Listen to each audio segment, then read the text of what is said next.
Hey, welcome back to my channel. My name is Michelle, which is also the name of the channel. So, I don't have an intro and I have nothing more to say on that point. I thought I would do a little series of makeup bases, that's not the word, makeup basics. I swear I normally can say words properly. That's a lie. I can't. I figured I would do a makeup basics. This is in honor of one of my friends, Elizabeth, and it's not because I think she needs help with her makeup. I just want to point that out. It was because she's been asking me a bunch of questions about it, and so I just thought, oh, I'll sit down and I'll just do a video about how I approach makeup and what I've learned over the years of experimenting and figuring out how I like to do my makeup and such. There are no rules to makeup. Everyone's skin is different, so the first piece of advice would always be figure out what the fuck is going on with your face, because that's gonna help you out like a shit ton. Adore it, worship it, figure out what works for it, and then hopefully with the help of these videos as well. So I figured we would start off with primer because that's the thing that people use a lot and it can be helpful. Some people don't like to use primer. I don't always use primer.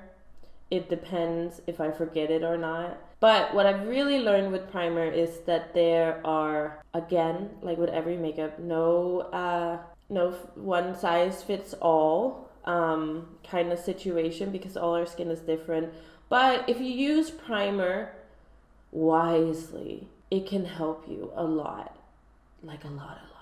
So I'm just going to go through what I've learned with primer. There's so many different types of primer. There's like color correcting primer, illuminating primer, pore filling primer, mattifying primer, hydrating primer, gonna fix your life and pay off your debt primer. Like, they're all out there, and it's like, what the fuck do I use? And this comes back to like knowing your skin, and I talk a lot with my hands, knowing your skin and figuring out what's gonna work for it. So for me, pore filling primer, some of them are kind of like, but really though, because we all have pores, and you're not gonna end up looking like you Facetune your face. Like, I can just put that out there with pore filling primer. They may help you a little bit. I like to use them sometimes. I think especially in photos, I feel like they make my skin look a little bit smoother.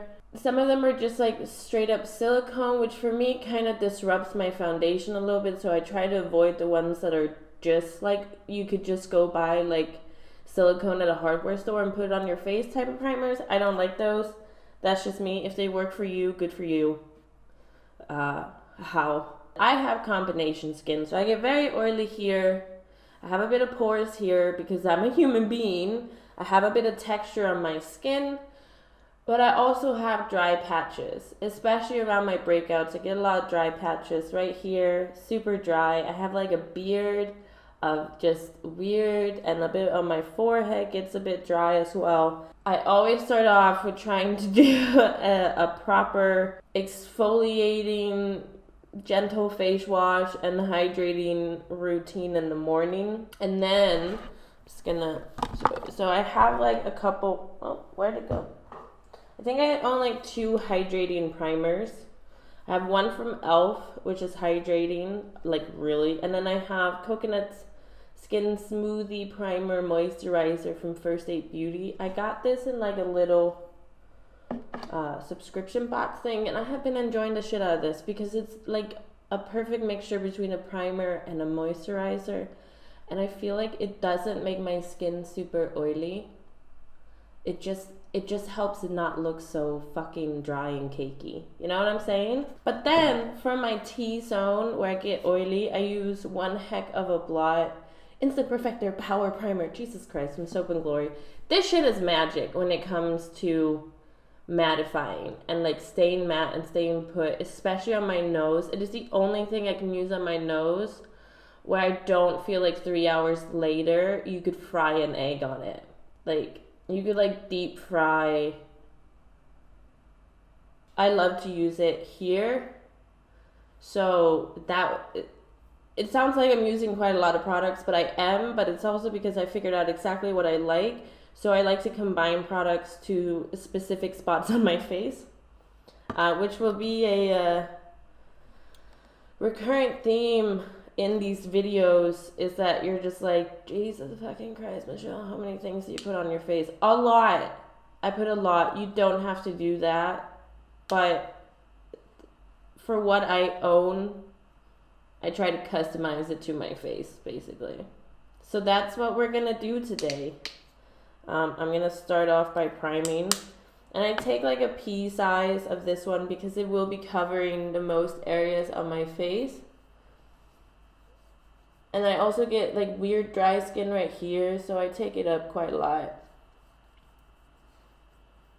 Just a bit on my forehead and around my mouth. I get weird dry skin there as well. Okay, my skin is just like, it hates me. You can put primer on with a brush if you're a bougie bitch, but honestly, these babies, they work for you. Oh, in my T-zone, right where I'm oily, around my nose, especially like right here. That shit is horrendous. Now, for when it comes for pore filling primers, we're not always in an agreement, me and pore filling primers, and it's not because I'm saying that they don't work for certain people. They absolutely, I'm sure they do, but just not really for me. I have one that I have enjoyed in the past, which is number 7 Airbrush Away Pore Minimizing Primer, but it's because it's not, I don't feel like this is just straight up silicone on my face. I feel like it's kind of a mixture between a cream and kind of silicone-y, but not completely, and also it doesn't dry out my skin like some of the other pore filling primers that I've tried, because I don't know what it is, but they just feel so drying and like not just like luscious and luminous, which is what I want. So this whole rant of primer is basically just to say, what was I saying? Oh yeah, illuminating primers. Oh, they're fun. Now you can use strobe cream or like actual illuminating primers that are like combined with other things, but I'll show you how I use mine. So this is the Revolution Ultra Strobe Cream, which is like, it has a nice white base and kind of a golden tint to it. The way I would use illuminating primer, you can certainly use it all over your face if you think your skin is kind of dull.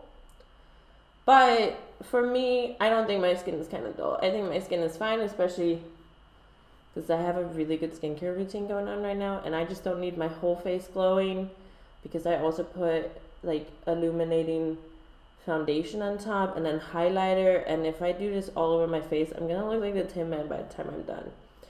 But for us old ladies out there who do not always get 8 hours of sleep at night, I put a little bit under my eye and then on the high points of my face if I'm using a strobe cream or an illuminator. And you might be like, why the fuck are you putting it under your eye? Because it's light reflecting. So it's gonna make you seem more awake. It's gonna brighten up the under eye, as you can see. And it's just gonna make you a little bit more healthy looking. Or at least that's what I like to believe. So that's why I would do this, like if I'm going full out routine. Not a whole lot, because I don't want, I don't want too much product on my eye because it will end up caking up then. But there we go. And then just on my cheekbone. So that's what I do for primer. So figure out what kind of skin type you have. Is it dry? Is it combination? Is it oil? I definitely feel like if you have more combination skin like I do, it's a little bit more difficult to find like a all over face fits all primer, which is why I use different types in different areas. Always start off with a good skincare routine and view primer as a link between your skincare routine and your makeup routine. It's not like necessarily part of your makeup routine. It's just, we're building a house, people. You wanna like start off making sure that the ground you're gonna build your house on is pretty fucking steady, even, not muddy, not too dry. It's just a good piece of land, and the primer is just gonna help make it a good piece of land, okay? Does that make sense? Probably not. Thank you for coming to my TED Talk about primer. See you in my next one. Oh, also remember to hit that subscribe button.